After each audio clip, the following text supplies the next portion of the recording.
Alhamdulillah, wa kafa, wa salamun ala ibadihi alladhina istafa, amma ba'du. Donc dans ce cours, on va prendre la suite de la prosternation de réparation ou la prosternation de l'oubli. Nous avions énoncé les 6 traditions prophétiques essentielles donnant les différentes situations où le prophète sallallahu alayhi wa sallam avait fait cette prosternation ou bien en a parlé. Et nous avons dit que la prosternation de l'oubli, elle se fait dans 3 cas, ou bien à cause de 3 faits ou 3 situations. Quand il y a une diminution, ou quand on rajoute, ou quand il y a le doute.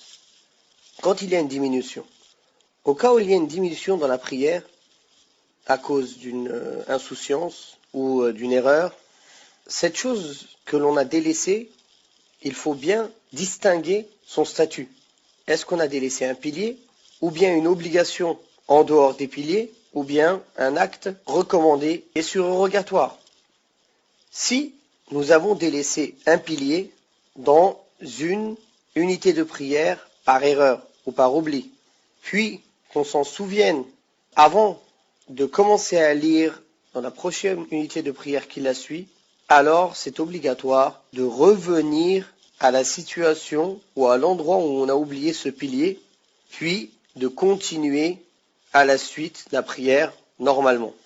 Et après cela, nous serons obligés de faire la prosternation de réparation à la fin de la prière, après le tashahhud final et les salutations finales, comme on va l'expliquer en détail plus tard.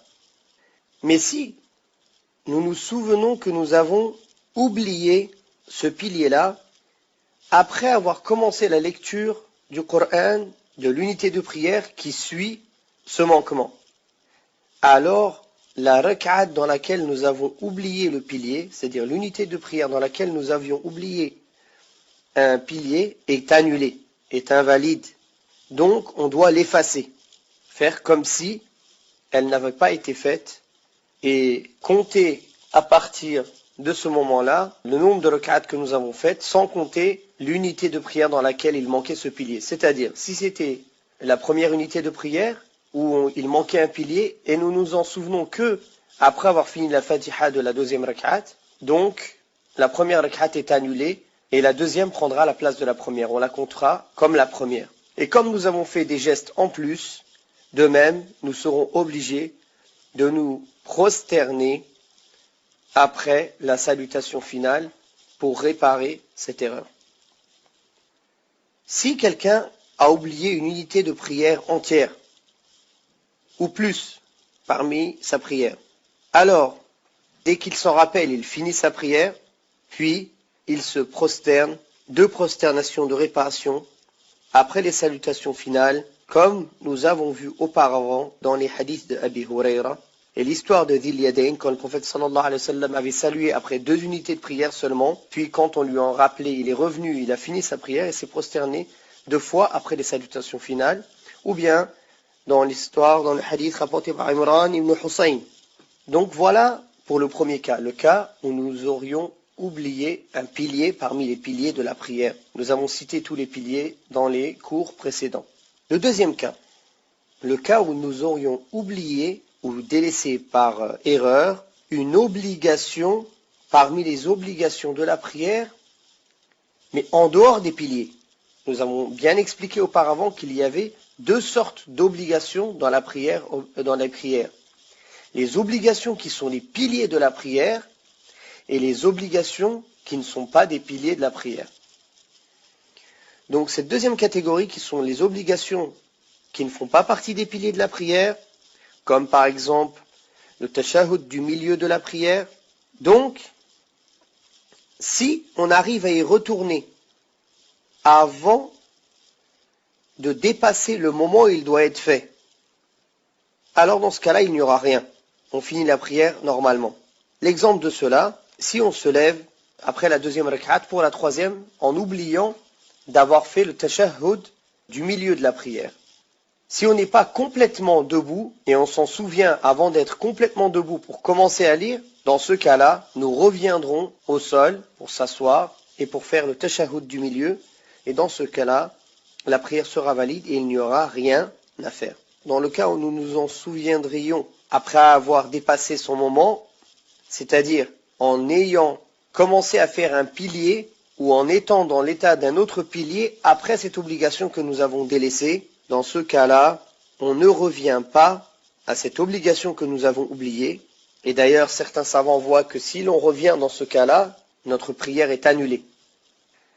Et nous finissons la prière normalement et nous nous prosternerons 2 prosternations de réparation ou de l'oubli, et cette fois-ci ce sera avant les salutations finales, c'est-à-dire une fois que nous avons fini le tashahhud final, avant de saluer, nous refaisons 2 prosternations. Et la base de cela, c'est le hadith de Abdullah ibn Buhayna. De même qu'il est rapporté dans le hadith de Ziyad ibn Alaqa, qui a dit Al-Mughira ibn Shu'bah a présidé la prière pour nous. Quand il a prié 2 unités de prière, il s'est levé et il ne s'est pas assis. Les gens lui ont fait le tasbih. Ceux qui sont derrière lui ont fait le tasbih. Alors il leur a fait un signe pour se lever et le suivre. Et quand il a terminé sa prière, il a fait les salutations et s'est prosterné 2 fois et a salué. Et il a dit, voilà comment le messager d'Allah sallallahu alayhi wa sallam a procédé. Dans une version, le messager d'Allah sallallahu alayhi wa sallam a dit, quand l'un de vous est complètement debout, qu'il prie et qu'il se prosterne 2 prosternations de réparation. C'est-à-dire qu'il finisse sa prière et qu'il se prosterne les 2 prosternations de réparation. Mais s'il ne s'est pas complètement mis debout, dans ce cas-là, qu'il s'assoie et il n'aura pas de prosternation de réparation à faire. Et ce hadith, c'est un hadith sahih. Le 3e cas, c'est le cas où il délaisse quelque chose de recommandé. Dans ce cas-là, il n'est pas obligé de faire les prosternations de réparation ou de l'oubli, car ce sont des choses recommandées et non pas obligatoires. Mais nous dirons plutôt, ça lui sera seulement recommandé de faire les prosternations de l'oubli, car s'il avait l'habitude de faire une sunna et qu'il l'a délaissée par oubli, ou par erreur, ou par inattention, ou insouciance, dans ce cas-là, ça lui est recommandé et non pas obligatoire de se prosterner les prosternations de l'oubli. Voilà en ce qui concerne le cas où on a diminué ou bien délaissé une chose dans la prière selon le détail que nous avons précité, si c'est un pilier ou une obligation en dehors des piliers ou quelque chose de recommandé. Par contre, si quelqu'un laisse un acte recommandé de plein gré pour alléger sa prière, dans ce cas-là, il n'a pas à faire de prosternation de l'oubli. Le 2e cas, c'est le cas où la personne aurait rajouté dans sa prière, en rajoutant une unité de prière ou plus. Donc s'il s'en rappelle pendant qu'il est en train de rajouter, il doit obligatoirement s'asseoir et il fait le tashahhud final et les salutations, puis il se prosternera 2 prosternations après les salutations finales et resaluera. Et s'il ne s'en rappelle que après avoir fait les salutations finales et avoir fini la prière, dès qu'il s'en souvient, il fera les 2 prosternations de réparation, puis il fera les salutations de nouveau. Cela est appuyé par le hadith d'Abdullah ibn Mas'ud. Donc Abdullah ibn Mas'ud a dit que le messager d'Allah sallallahu alayhi wa sallam a prié la prière de Dhuhr 5 unités de prière. On lui a dit, est-ce que la prière a été rajoutée? Il a dit non. Qu'est-ce qui te fait dire cela? Il a dit, tu as prié 5 prières au messager d'Allah. Alors il a fait 2 prosternations après avoir fait les salutations finales. Le 3e cas, c'est le cas du doute. Si la personne a un doute, hésite, est-ce qu'il a fait 3 ou 4 rak'at par exemple? La première des choses qu'il lui est obligé de faire, c'est de réfléchir et de chercher les éléments qui pourraient le faire pencher vers l'un ou l'autre des avis. Par exemple, s'il se rappelle qu'il vient juste de faire le tashahhud du milieu, alors il se rappellera qu'il est dans la 3e rak'at. Ou bien s'il se rappelle avoir lu la Fatiha 3 fois, alors il sait, s'il vient de finir par exemple la Fatiha et que c'est la 3e fois, il saura qu'il est dans la 3e rak'at, etc. Donc la première des choses qu'il lui est obligé de faire, c'est de chercher des éléments qui pourront l'aider à pencher vers l'un ou l'autre des avis. Et s'il penche, après avoir cherché et trouvé des éléments qui l'aident à pencher vers un des deux avis, il suit cet avis-là et il se prosternera après les salutations finales de prosternation, comme c'est rapporté dans le hadith de Abdullah ibn Mas'ud précédemment. Dans le cas où, après avoir réfléchi et cherché des éléments qui pourraient aider à pencher vers l'un ou l'autre des avis, il ne trouve aucune solution, il ne sait plus du tout, il est dans le doute total, il ne sait pas s'il en est à 2 ou 3. Alors dans ce cas-là, il se base sur ce dont il est sûr, c'est-à-dire le minimum. C'est-à-dire s'il a un doute entre 3 ou 4, il va à 3. S'il a un doute entre 2 ou 3, il va à 2.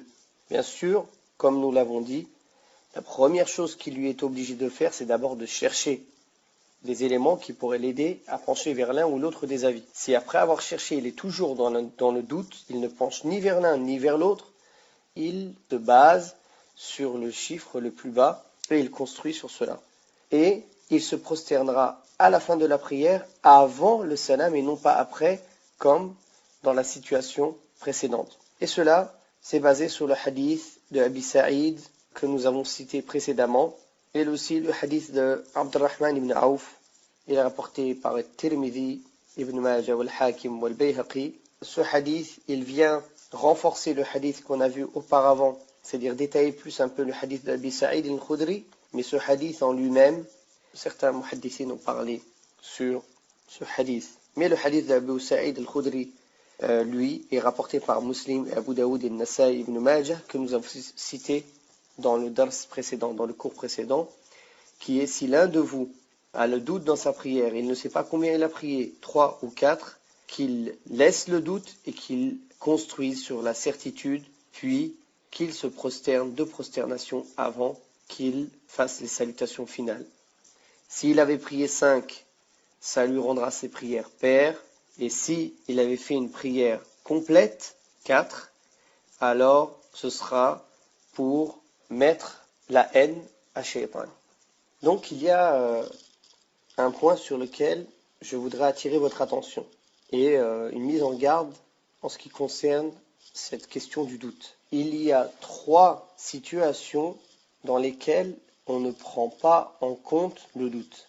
La première situation, c'est si la personne imagine qu'il y a un manque ou qu'il y a un surplus dans sa prière ou qu'il a un doute, c'est juste des imaginations ou bien des insufflations du shaitan.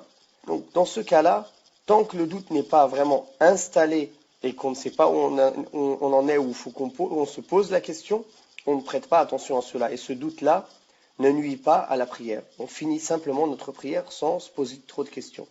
Le deuxième cas où on ne prend pas en compte le doute, c'est si une personne est touchée par le doute fréquemment. Presque à toutes les adorations qu'il fait, ou à chaque prière, ou à quasiment toutes les prières, il se pose la question. J'ai fait plus, j'ai fait moins, il doute tout le temps.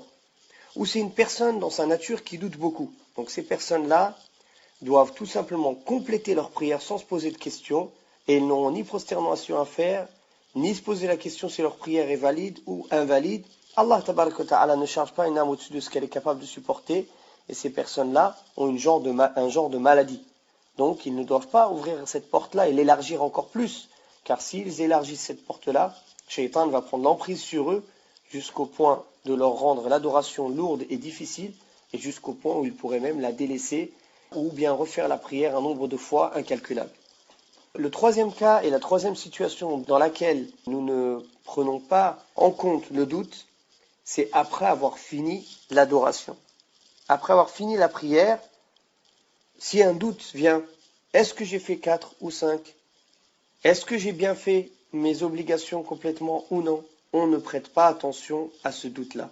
Le seul cas après avoir fini la prière où on pourrait faire des prosternations de réparation, c'est au cas où on a la certitude d'avoir manqué quelque chose parmi les obligations ou les piliers, donc on le réparera de la manière précitée, ou bien d'avoir rajouté quelque chose parmi, c'est-à-dire dans la prière, par exemple une unité de prière en plus, ou ce genre de choses. Dans ce cas-là, on se prosternera. Mais si on n'a pas cette certitude-là, si c'est juste des doutes après avoir fini la prière, ce doute-là n'est pas pris en considération. Donc le seul doute qui est pris en considération, c'est le doute qui vient s'installer pendant la prière au point où on ne sait pas à quel rak'at on est et qu'il faut réfléchir et chercher des signes pour savoir si on en est à tel ou tel. Là, dans ce cas-là, on prend en considération le doute et on le traite de la manière que nous avons décrit auparavant. Maintenant, nous allons parler du statut juridique de la prosternation de réparation ou de l'oubli. Il y a en cela deux avis. L'avis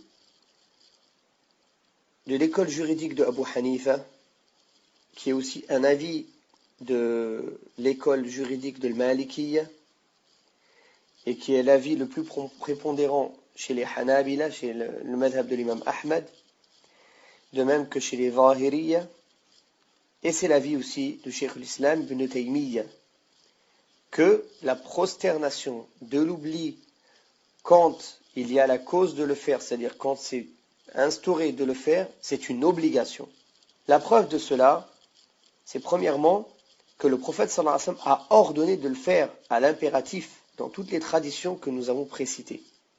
Et même quand c'est seulement pour le doute, il a ordonné de le faire. La deuxième preuve, c'est que le prophète sallallahu alayhi wa sallam a fait cela constamment.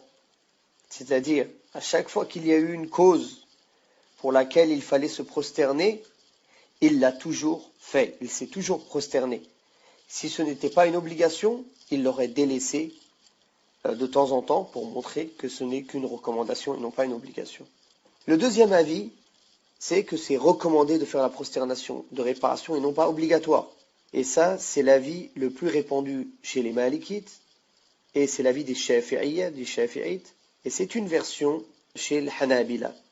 Il s'appuie en cela sur le hadith d'Abu Sa'id, qui a une chaîne de transmission bonne et acceptable, rapportée par Abu Daoud, Ibn Majah, où le messager d'Allah sallallahu alayhi wa sallam a dit: si l'un de vous a le doute dans sa prière, qu'il laisse le doute et qu'il se base sur la certitude.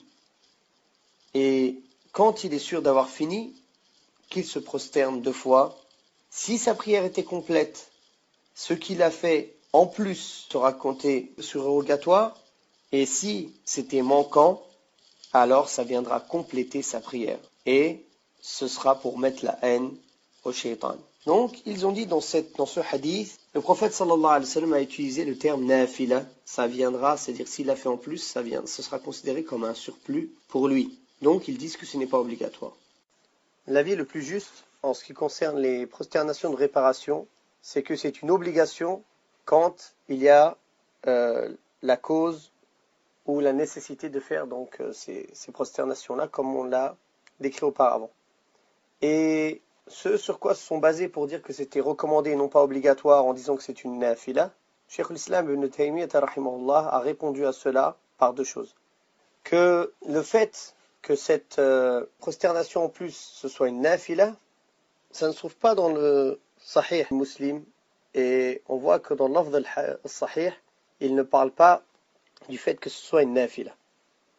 Et si on disait que c'est une version qui est quand même véridique, qui est un surplus dans le hadith, dans cette version que l'on vient de citer, qui est un hadith Hassan, comme on dit, rapporté par Abu Daoud et Ibn Majah, et qui n'est pas dans le Sahih de Muslim, donc cette parole rajoutée pour dire que c'est une nafila, ça ne voudrait pas dire que les 2 prosternations sont surérogatoires.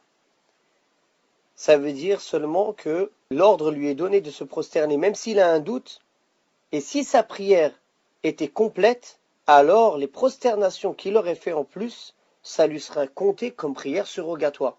Donc il n'y a pas une preuve en cela pour dire que les prosternations de l'oubli ou de la réparation n'est pas obligatoire et est une recommandation. Mais le plus juste, et comme ça a été dit dans tous les textes, le prophète sallallahu alayhi wa sallam nous a ordonné de le faire et lui-même ne l'a jamais délaissé. Maintenant, la question que nous allons nous poser, c'est quand est-ce qu'on se prosterne les prosternations de l'oubli ? On a donné déjà quelques éléments auparavant, mais là on va citer les différents avis des savants, et il y a en cela 9 avis, et à vrai dire il y en a un 10e qu'on citera à la fin, Inch'Allah, qui pourra faire un peu réunir entre tous ces avis-là. Le premier avis, c'est que les prosternations de la réparation sont toujours avant les salutations finales. Et ceci est l'avis de Abu Huraira, et de Makhul, et Zuhri, et Saïd ibn Musayyib, et Rabi'at al-Rai, wal-Awza'i, wal-Layth ibn Sa'd, et c'est le madhab de l'imam Shafi'i fil Jadid, c'est-à-dire dans son nouvel avis. Comme on sait, l'imam Shafi'i a des avis anciens et des nouveaux avis. Ça, c'est le premier avis. Le deuxième avis, c'est que les prosternations de l'oubli sont toujours après le salam. Et ça, c'est l'avis de Sa'd ibn Abi Waqqas, et de Abdullah ibn Mas'ud, et de Anas ibn Malik, et Ibn Zubayr, et Abdullah ibn Abbas. Et ça a été rapporté aussi par Ali, Ammar ibn Yasir, Al-Hassan al-Basri, Al-Nakha'i, Al-Thawri. Et ça, c'est l'avis de Abu Hanifa et ceux qui l'ont suivi parmi ses compagnons. Le troisième avis, c'est qu'il se prosterne après la salutation finale s'il a rajouté, et avant la salutation finale s'il a diminué. C'est-à-dire s'il a un manque parmi ceux qui peut se rattraper par la prosternation de l'oubli ou de la réparation, il se prosterna avant la salutation finale. Si par contre, il a rajouté des choses en plus, comme une rak'at en plus, ou pas mal de gestes significatifs en plus, alors dans ce cas-là, il se prosternera après les salutations finales. Et ceci est l'avis de Malik ibn Anas et de Al-Muzani et de Abi Thawr, et c'est l'avis de Shafi'i fil Qadim. Le quatrième avis, c'est qu'on utilise chaque hadith comme il a été révélé. Et toutes les situations dans lesquelles il n'y a pas de hadith, on se prosternera avant salam. C'est-à-dire tous les hadiths qui ont été révélés dans des cas précis, on copiera le hadith mot à mot, c'est-à-dire dans le même cas précis. Et on ne fera pas d'analogie sur d'autres cas qui leur ressemblent, mais c'est-à-dire en dehors des cas cités dans le hadith, on se prosternera toujours avant le salam. Et ça, c'est l'avis de l'imam Ahmed ibn Hanbal et Ibn Abi Khaythama, et c'est l'avis aussi, le choix de Ibn al-Munzir. Le cinquième avis, il est proche du quatrième avis, c'est qu'on pratique chaque hadith qui a été révélé, donc chaque situation qui nous arrivera qui est une situation exactement semblable au hadith révélé, on pratiquera de la même manière que le hadith l'a révélé. Et si il y a une diminution dans la prière, on fait avant salam pour le reste, et s'il y a un rajout dans la prière, on fera après salam, et ça c'est pour le reste. Toutes les autres situations dans lesquelles il n'y a pas de hadith qui est révélé.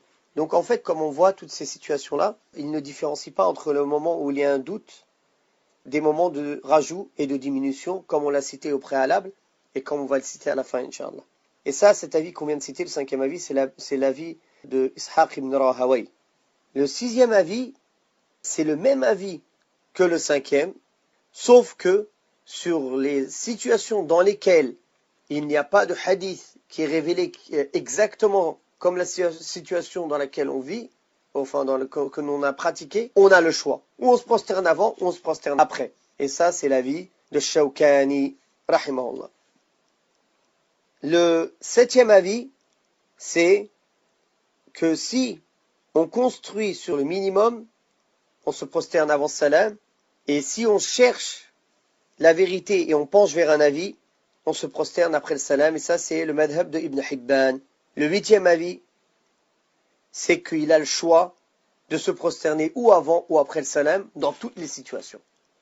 L'important c'est qu'il se prosterne quand il a fait une erreur. Et ça c'est l'avis qui aurait été rapporté, un des avis de Ali ibn Abi Talib et de Shafi'i, et c'est l'avis de l'imam al-Tabari. Le neuvième avis, c'est qu'il se prosterne après le salam, sauf dans deux cas dans lesquels il a le choix. Le premier cas, c'est quand il se lève et qu'il ne s'est pas assis pour le tashahhud du milieu. Là, il a le choix, ou il se prosterne ou avant ou après le salam. Et le deuxième cas, c'est qu'il ne sait pas s'il a prié 3 rak'at ou 4 rak'at, alors il se bâtira sur le plus petit chiffre et il aura le choix de se prosterner ou avant le salam ou après le salam. Il fait comme il veut. Donc cet avis-là, le neuvième avis, comme on a dit, il se prosternera toujours après le salam, sauf dans deux cas où il a le choix de se prosterner avant ou après. S'il se levait du tashahhud du milieu sans le faire, et s'il ne sait pas s'il en est à 2 ou à 3 rak'at, il construit sur le plus bas, puis il a le choix de se prosterner ou avant ou après le salam. Ça, c'est l'avis de Ibn Hazm et de Ahl al-Zahir. Vous avez vu, il y a plusieurs avis, vous risquez de vous y perdre. Je les ai cités pour que vous ayez connaissance de tous ces avis, mais je vous demanderai de maintenant plier tout ça et d'écouter ce que je vais vous dire à partir de maintenant. Inch'Allah, Wallahu A'lam, ce que je vais essayer de vous citer maintenant, c'est l'avis le plus juste, c'est l'avis de Cheikh l'Islam ibn Taymiyyah, et d'autres grands ulama qui l'ont suivi, min al-muhaqqiqin, parmi les savants qui ont vérifié et qui ont voulu éclaircir tous ces textes et utiliser tous les textes comme il faut. Parmi eux, Cheikh al-Uthaymin, rahimahullah, dans la risala que je vous ai citée auparavant, Sujud al-Sahw, la prosternation de réparation, qui existe aussi en français. Je vous conseille d'ailleurs fortement de la lire. Donc, le plus juste, dans lequel on voit qu'on peut réunir tous les hadiths qui ont été cités auparavant, et dans laquelle il y a une logique qui va dans le même sens que les hadiths, c'est de différencier déjà 3 sortes de situations. Le surplus, quand on a rajouté quelque chose, ça c'est un cas à lui tout seul. La diminution, quand on a oublié une obligation de la prière qui n'est pas un pilier, ou bien une sunna qu'on fait régulièrement, qu'on a envie de se prosterner pour la rattraper, comme on a dit, c'est pas obligatoire dans ce cas-là. Et la troisième situation, c'est le doute. Et le doute, il a 2 cas. Ou bien un doute complet, où on ne sait pas du tout, dans ce cas-là, on se bâtira sur la certitude, c'est-à-dire sur le plus bas, et là on se prosternera 2 prosternations avant le salam. Ou bien un doute dans lequel, après avoir réfléchi, on penche vers un avis, et on pense que c'est cet avis qui est juste. Dans ce cas, on choisira l'avis vers lequel on pense qu'il faut aller, et on se prosternera après le salam. Cet avis-là, choisi par l'imam Ibn Taymiyyah, rahimahullah, de même qu'il a dit que c'était une des versions de l'imam Ahmad ibn Hanbal, et le madhab de l'imam Malik, il est très proche de ça. Pour ziyada wa nuqsan, pour le surplus et pour la diminution, c'est le même avis. Mais il y a une différence pour le shak. Pour l'imam Malik, quand il y a un doute, toujours on se prosternera après le salam. Alors qu'on va voir, nous on sépare, on détaille entre 2 sortes de doutes. Le doute complet et le doute où après réflexion on penche vers un avis. Donc pourquoi on a choisi cet avis? Premièrement, dans la diminution, comme le fait de délaisser le premier tashahhud, cette prière elle a besoin d'un complément, d'être réparée. Alors cette réparation, elle sera avant salam pour compléter le manque qu'il y a dans la prière. Car le fait de passer le salam, les salutations finales, c'est ça qui nous sort de la prière. Donc quand il y a une diminution dans la prière, on ne peut pas la laisser comme ça, manquante. Il faut combler ce manque, puis sortir de la prière avec salam. Donc voilà pourquoi quand il y a un manque, le sujoud sera toujours avant le salam. Mais si c'est pour un rajout, comme le fait de rajouter une rak'a, et on ne peut pas dans ce cas-là, dans la même prière, rajouter 2 fois. Rajouter la rak'at, plus on rajoute 2 sujouds dans la même prière. Alors c'est pour ça que le sujoud, on le fera après le salam. Pourquoi? Pour mettre la haine au shaitan du fait qu'il nous ait fait douter. On s'est trompé à cause de lui. Donc les 2 sujouds, on les fera après le salam. Irghaman li shaitan. Et c'est pour ça que donc les 2 sujouds, on les fera après le salam et non pas avant le salam. Et ces 2 sujouds-là, ce sera considéré comme une prière seule pour rattraper justement ce manque. Le rajout qu'on a fait dans notre prière, on les rattrapera avec 2 sujouds après le salam. De même, quand on a le doute et qu'on cherche, après réflexion, on penche vers un avis, la prière est complète. Donc c'est pour ça qu'on se prosternera après le salam, non pas pour rattraper un manque qui est dans la prière, mais de même pour mettre la haine au shaitan. Donc à chaque fois que la cause du sujoud, c'est mettre la haine au shaitan à cause des erreurs qu'on a faites, ce sera après le salam. Et à chaque fois que la cause du sujoud, c'est pour compléter un manque qu'il aurait pu avoir dans la prière ou qu'il y a eu dans la prière, ce sera avant le salam. Et c'est de là, quand on étudie tous les hadiths du prophète sallallahu alayhi wa sallam, les situations qui sont arrivées, on en tire ces règles-là clairement. Comme on a cité auparavant tous les hadiths qui parlent de ça, ou la majorité de ces hadiths-là. De même que celui qui passe les salutations finales, alors qu'il lui reste de la prière à faire, comme le cas où le prophète sallallahu alayhi wa sallam n'avait fait que 2 rak'at au lieu de 4. Puis qu'il l'a fini. Donc, il a fini sa prière complètement. Et il y a des rajouts dans sa prière. Ces rajouts, c'est quoi? C'est tous les gestes qu'il a fait en plus. Les salutations qu'il a fait au milieu en pensant que c'était les salutations finales. Quand il a été s'asseoir sur le poteau, quand Dhul Yadayn est venu le voir, etc. Donc, le sujoud, dans ce cas-là, est aussi après le salam. Pourquoi? Pour mettre la haine à shaitan et pour le rabaisser du fait qu'il nous ait poussé à se tromper dans notre prière. Et dans le cas où on a un doute, et après réflexion, on arrive à pencher envers aucun avis, donc la prière sera ou de 4 ou de 5 rak'at, car on ira au plus bas. Donc si on a prié 5, les 2 sujouds qu'on fera avant salam, comme le prophète sallallahu alayhi wa sallam nous a dit, yufshafi'ani lahu salatah, ça rendra la prière paire au lieu d'être impaire, comme si on avait prié 6 au lieu de 5. Et tout ça, ça peut se faire qu'avant salam pour que la prière soit paire. et non pas impair. Donc cet avis-là, pourquoi c'est l'avis le plus juste? C'est l'avis sur lequel tous les hadiths sont utilisés, de même qu'on utilise le qiyas al-sahih, l'analogie juste, qui donne une logique claire de la manière de réparer la prière. Ceci est prouvé par le Coran, la Sunna et l'Ijma' que l'analogie juste est une chose sur laquelle on peut se baser dans le cas où il n'y a pas des textes clairs, mais des textes qui vont dans le même sens. Donc pour résumer, si on oublie une obligation de la prière qui n'est pas un pilier, on se prosternera 2 prosternations avant la salutation finale. Si on rajoute une rak'at ou des gestes en plus, une salutation en plus sans avoir fait exprès, ou etc. en croyant avoir fini, on se prosternera 2 prosternations après les salutations finales. Si on a un doute, ça se divise en 2.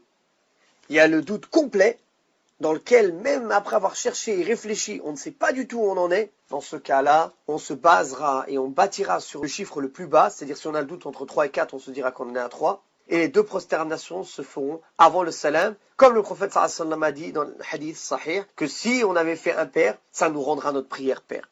De même que si on a un doute et qu'après réflexion, on penche vers un avis, on pense que le bon avis c'est par exemple 4 rak'at, on va vers l'avis vers lequel on penche et on finira la prière avec des salutations finales et on se prosternera après les salutations finales de 2 prosternations après les salutations finales pour mettre la haine au shaitan à cause des erreurs qu'il nous a fait faire. Maintenant la question qu'on se pose, si la personne a oublié de faire les sujoud sahou, ou bien qu'il y a eu une longue coupure entre le moment où il a, et en plus il y a eu une longue coupure entre le moment où il a oublié le sujoud de sahou, le sujoud de réparation, ou bien qu'il ait perdu les ablutions après avoir fini la prière et qu'il n'a pas fait les 2 sujouds de réparation. Est-ce qu'il pourra venir faire des sujouds de réparation plus tard, ou bien il faudra qu'il recommence la prière depuis le début? Donc le premier cas, s'il y a eu un long moment et qu'il n'a pas perdu les ablutions, il y a 2 avis chez les savants. Le premier avis, c'est qu'il recommence sa prière depuis le début. C'est l'avis du madhab, de l'école juridique Malikiya et Abu Hanifa, Shafi'i et Ahmed, de leur école juridique. C'est-à-dire, ça peut être l'avis d'autres que eux directement, mais de leurs écoles et de leurs élèves et leurs sous-élèves, etc. Car la salat, ils ont dit, c'est un acte complet qui ne peut pas se diviser. Donc on ne peut pas construire une partie de la salat sur une autre si la coupure est trop longue, dans le même cas que si quelqu'un avait perdu les ablutions en plein milieu de la prière. Il ne peut pas construire dessus. Il faudra qu'il recommence la prière depuis le début. Ça, c'est le premier avis. Le deuxième avis, c'est qu'il a le droit de se prosterner tant qu'il n'a pas perdu les ablutions. Le deuxième avis, c'est l'avis propre de l'imam Malik, et c'est l'avis de l'imam Shafi'i lui-même, et c'est l'avis de Yahya ibn Sa'id al-Ansari, ou Layth ibn Sa'd, ou al-Awza'i, et ibn Hazm, ibn Taymiyyah. Sauf que Ibn Taymiyyah, il a dit spécialement pour celui qui est après le salam, pas celui qui est avant le salam. Avant le salam, pour lui, ça ne rentre pas dans ce cas-là. Et ils ont dit, la longueur du temps, on ne peut pas la déterminer exactement. Alors que le prophète sallallahu alayhi wa sallam avait passé le salut par oubli, après 2 rak'at, et il a parlé, et ils ont discuté, et il est sorti de la mosquée, et il est rentré chez lui, puis il a su, puis il est ressorti, puis il a complété la prière, et il s'est prosterné, les prosternations de l'oubli après ça. De même qu'on lui a ordonné de finir la prière. Et de se prosterner, c'est obligation, car le prophète sallallahu alayhi wa sallam a dit, celui qui a oublié quelque chose de sa prière ou qui s'est endormi, son expiation, c'est de la prier dès qu'il s'en rappelle. Donc là, c'est pareil, c'est une partie de la prière qu'il a oubliée, donc dès qu'il s'en rappelle, il le fait. Et cet avis est bâti sur des bases solides, mais celui qui veut la sécurité dans sa religion, il évite de s'élargir trop dans les facilités. Et même s'il a des bases solides, la sécurité, c'est que si la longueur du temps est trop longue entre le moment d'avoir fini la prière et les 2 sujouds, c'est-à-dire si on avait oublié de faire les sujouds, on recommencera la prière entièrement. Mais s'il a perdu les ablutions, après avoir passé le salutation, alors la prière est invalide. S'il avait oublié le sujoud après salam, pour le rajout, dans ce cas-là, même s'il va refaire les ablutions et revient et fait 2 sujouds, ce sera valable. Car, comme on a expliqué tout à l'heure, ces 2 prosternations, c'est pour mettre la haine au shaitan. Donc, ce n'est pas dans la prière à proprement dit. Comme a dit Cheikh l'Islam ibn Taymiyyah. Mais, Si par contre les deux sujouds qu'il a oubliés, ce sont les deux sujouds avant le salam, là, il devra recommencer la prière depuis le début. Wallahu ta'ala a'la wa a'lam.